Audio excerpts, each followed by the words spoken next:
Savigny-les-Beaunes en Bourgogne, coup de projecteur sur un viticulteur doublé d'un collectionneur de motos pas comme les autres. J'ai la chance d'être né en bonne santé et d'être né en Bourgogne. Si j'étais dans le Larzac, c'est sûr que... Hein, bon.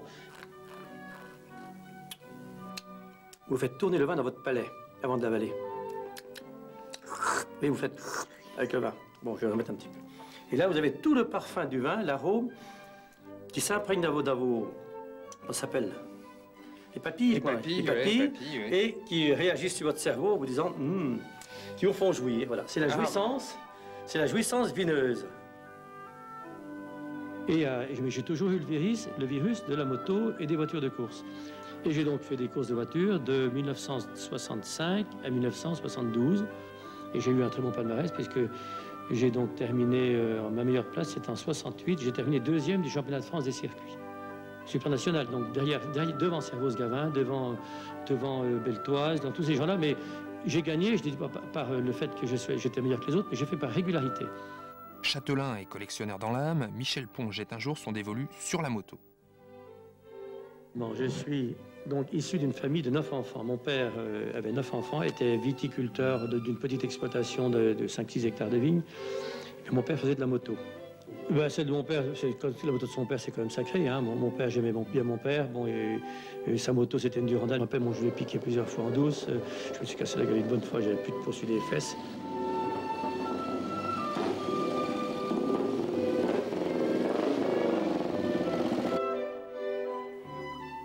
Moi, j'ai connu l'époque de Monterey, de Well, de Duke, de l'anglais, là, de Duke, oui, ces gens-là, oui, que j'ai connu. Je ne peux pas dire que j'ai suivi vraiment, parce que, vous voyez, je me suis d'un seul coup, pof, ça m'a pris comme il faut derrière, toc, hop, je me suis adressé à la moto.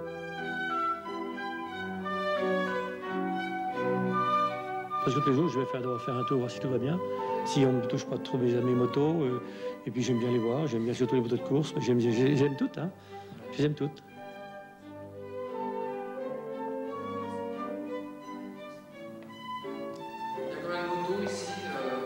Il y a 235 motos au total, plus une réserve où il y a encore 250 motos.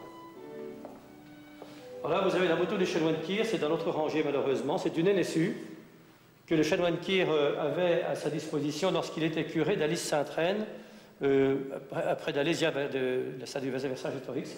Et j'ai acheté cette moto à la cure d'Alice Sainte-Reine il y a une dizaine d'années. Là, vous avez la fameuse Tigre, qui a été construite par un jeune artisan de Beaune qui a équipé un moteur de Panhard dans un cadre de sa construction avec une boîte Semec. C'est une moto qui a eu son histoire, d'ailleurs qui a dû paraître, je crois, le compte rendu a dû paraître dans les revues de l'époque. Alors là, dans les motos, vous avez donc une Vélocette Truxton, qui est très rare. Là, vous avez une Peugeot P115 refaite entièrement, avec un moteur sport. Vous avez encore une Norton Manx de course, vous voyez. Vous avez derrière vous la moto vient de Georges Monneray, la JS7R. Alors là, vous avez une moto unique, c'est la moto de Mermoz. Enfin, cette moto est de Mermoz, vous voyez, il y a encore sa plaque dessus. Jean Mermoz, le fameux pilote d'avion de l'époque, qui a été élève pilote à Dijon. Il y a encore la plaque, en 1914. Et j'ai trouvé cette moto chez un ferrailleur à côté de Dijon. Et l'histoire vous faire rire, c'est que lorsque j'ai acheté cette moto, la plaque était illisible. Et j'ai gratté devant le ferrailleur le nom, et c'est quand on a découvert Louis Mermoz, il m'a dit, dites donc, Jean Mermoz, elle vaut bien 100 francs de plus.